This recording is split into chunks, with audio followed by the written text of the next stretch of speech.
Påskeliljen må være en af forårets gladeste blomster. Det er den smukke gule farve, der lyser op i den stadigvæk mørke tid. Jeg har købt nogle bundter af de sovende, og dem lægger jeg her under min lille rede, jeg har lavet af birkeris. I løbet af en lille dags tid, så springer påskeliljen ud og danner en tyk, bred ramme af smukke blomster under min rede. Når jeg har brugt alle påskeliljen, så slutter jeg af med lidt blade. Det kan være blade, man finder ude i naturen, men det kan også som her være, at jeg tager noget salat og lægger nede under som en lille manchet. De holder på blomsterne, når de springer ud.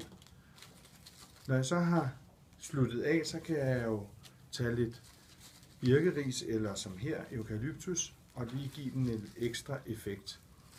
Buketten, som jeg har stående her, er lavet på samme måde, og den har bare fået lov til at stå og springe smukt ud.